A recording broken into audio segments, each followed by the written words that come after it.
Good afternoon, everyone. This is David with Bolivar Live. Well, we've had a lot of calls about the Highway 124, Highway 87 roadway, and I'm just now leaving Winnie, heading back. I took some food that Stingery donated to the dome up there where people are staying. They're going to cook a bunch of stuff that he had it in the freezer. But I want to show you some of the hazards. If you're leaving out of Winnie tonight, watch it, because there's hay on the road, the water is rising some, and there's cows on the road. Now, when I came through about an hour ago to Winnie, these cows were in the middle of the road. Some of them were eating on the side, so take precaution. There you can see hay that's on the highway. These cows have floated or come out of the pastures because the pastures are floated and they have to get to dry ground. Cows are smarter than we think they are. They found a cut, they've been on the road, someone brought some hay in, and so that's just one of the hazards on this roadway that is passable, but you need to be careful if you're going, coming down, especially after dark. Now, it's open as of right now, but as you can see, the water's up to the edge. All this water runs downhill. I don't know how much more is coming. I can tell you that since I've been going back and forth today, I think it might have come up an inch or so, but not a foot. And so, but you can see there's some areas right now, the southbound lanes here are flooded. Actually, both of the lanes here, and this is before you get to the bayou, or the second bayou, I guess. And then there's another flooded area on down. You can see people that live here have had to park their vehicles on the roadway because their properties are flooded. Donna, if you're watching, we're waving to you. And so just take some precautions if you're coming down, leaving out of Winnie. I know I-10 is closed west or eastbound and westbound when you get out of, I think it's the San Jacinto River, because a barge hit the bridge and they've still got some inspections to do before they can open it up. And so they're telling people take the beltway up to 90, but there is some flooding up there. Go down 90 and or 146, I believe, and you can come back down 146 or vice versa, because it's the San Jacinto River, which is the one that is has been hit. So we're going to go on down a little bit more. It looks like we may actually run into some rain, but there's another part of the roadway down here that has probably about 6 inches of rain or water passing over it. And so I wanted to let y'all know where that was, because I'd hate to see someone coming down this evening. In fact, we're at 1941, and this is where it all starts, also where the rain starts. So bear with us. I think this is just a light shower. It looks like it's going more to the west, but any rain down here isn't going to help things out any. This ground's saturated, it's been flooded, and it's not going to get any better the more rain we have. So we'll go on down it, because I wanted to show you all this, and we're coming up to it now where it's flooded, so that you know it's just south of 1941 is where the water starts coming over the road, and it runs for about a quarter of a mile. The westbound lanes are deeper than the northbound lanes, and so you can see right now we're going through the water, and so I don't want anyone coming out of town, and if you make it past the cows, I didn't want you to hit this water. I saw someone earlier today that thought they could hit it about 50 miles an hour, and it wasn't a pretty sight. They didn't wreck, but I can tell you the knuckles were white because they were heading towards the ditch when they finally got stopped. So just proceed with caution. Remember, this could rise tonight, and it could become impassable. I don't know how much more water we've got coming down. We've got rain right now, and that's not going to help it. because it's actually raining upstream from where this water's coming from.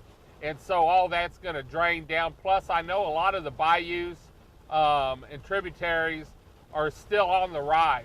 I saw something earlier today about the higher waters, and so make sure that you proceed with caution. In fact, I would hate to cross over this in the dark because you can't even see the stripes on the road.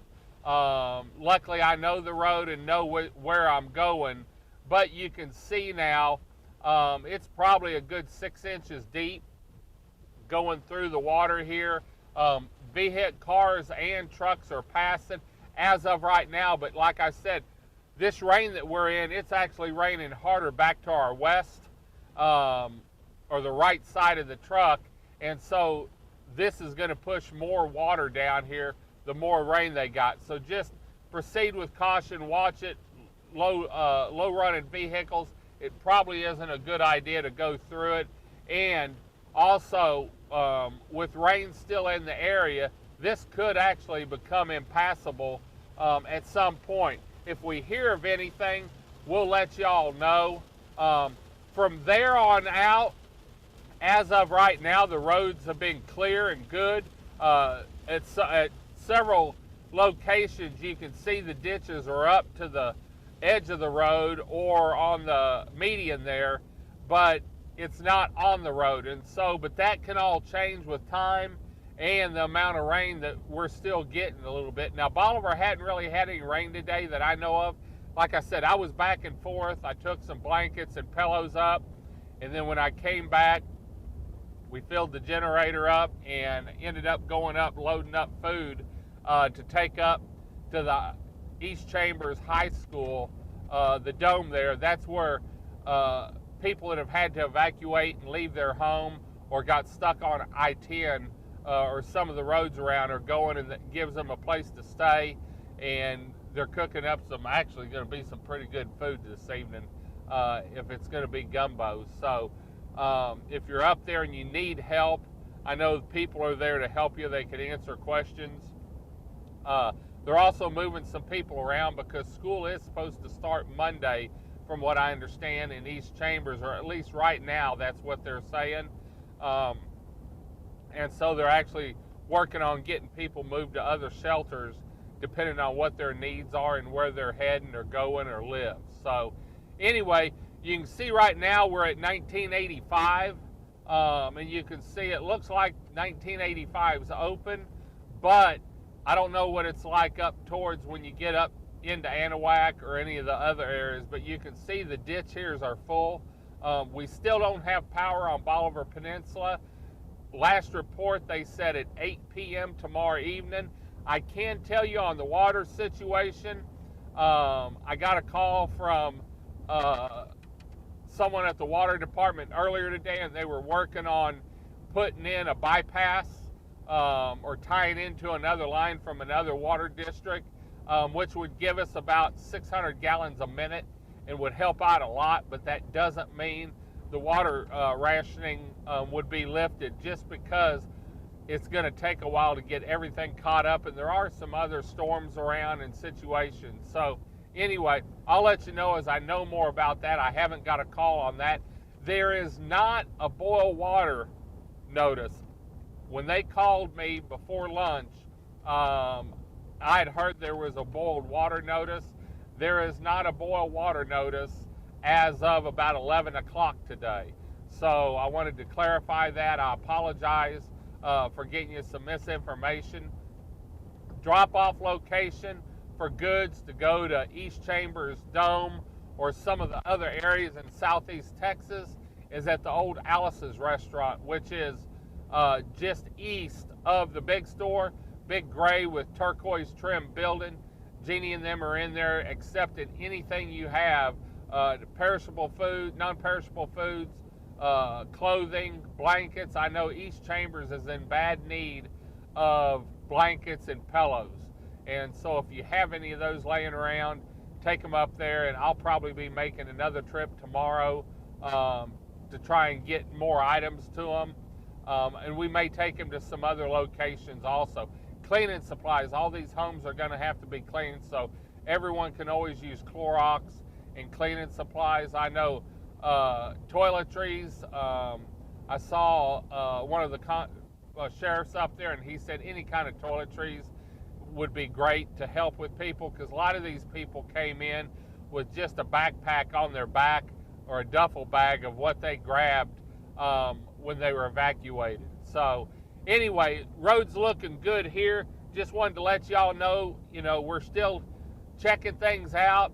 Power on Bolivar's off. It's going to be off for a while. I heard that La Playita was serving hamburgers and tacos on a to-go basis only. And so you can call it in or go stop by there and get you a good burger from La Playita down in Port Bolivar, or their tacos. They've got some great tacos. I hadn't had a hamburger from there, but I can tell you the tacos are awesome. So anyway, if you need anything, follow us here on Facebook. Shoot us an email off our website. As soon as the power gets up, our 10 live streaming webcams will be back up. They even ran out of battery life, and so we're working on that. Want to thank Terry Varner and Bill Varner for the use of their location there just east of the big store for a collection center for the area around us, to help our neighbors and neighboring counties recuperate from, once again, another flood 2 years in on the second year. So anyway, we're going to head on out. And actually, we've got to run over to Galveston right now. Bolivar's without gas, and so you can go over to Galveston. I know someone told me that the Texaco there at Harborside and Ferry Road, the new location that they built there, is probably a pretty good place to get gas and be safe, not have to worry about water, is what they told me, because I was asking them. As soon as we can get gas on the peninsula, I'll let you know. The big store ran out. No one else has power. If we can get power back, then I know Valero's got gas, and so we'll be in pretty good shape, hopefully before tomorrow night at 8 o'clock. We're going to head on out. Hope y'all have a great evening. Say prayers for our friends and family in Southeast Texas. Until next time, this is David with Bolivar Live. Y'all have a great day, great week. Come see us. God bless. And say a prayer for Southeast Texas and our flood victims. Bye-bye.